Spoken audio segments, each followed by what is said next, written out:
പ്രകാശമേ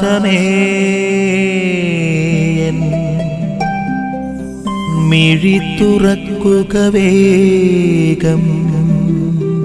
നിരന്തരമായൊരു വ്യക്തി ദൈവസന്നിധിയിൽ തങ്ങളുടെ പ്രാർത്ഥനകൾ അപേക്ഷിക്കുമ്പോൾ നിരന്തരമായ പ്രാർത്ഥനകൾക്ക് കർത്താവിന്റെ സന്നിധിയിൽ ഉത്തരമുണ്ട് എന്നുള്ളൊരു ഓർമ്മപ്പെടുത്തലാണ്. ഇവിടെ ഒരു ന്യായാധിപൻ മറ്റൊരു വ്യക്തിക്ക് നീതി നടത്തി കൊടുക്കുകയാണ്. കാരണം നിരന്തരമായി ന്യായാധിപന്റെ സന്നിധിയിൽ കരയുന്ന വ്യക്തി, അപ്പോൾ എന്നും ഈ കരച്ചിൽ കേൾക്കുന്നത് കൊണ്ട് അവന് നീതി നടത്തി കൊടുക്കുന്ന ന്യായാധിപൻ.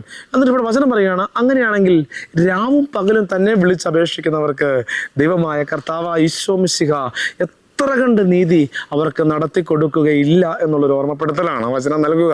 പ്രിയപ്പെട്ടവരെ, കർത്താവിൻ്റെ സന്നദ്ധിയിൽ നിരന്തരമായി അപേക്ഷിക്കുന്നവർക്ക് ഉത്തരം കിട്ടും, നീതി ലഭിക്കും, കരുണ ലഭിക്കും എന്നുള്ളൊരു തിരിച്ചറിവാണ്.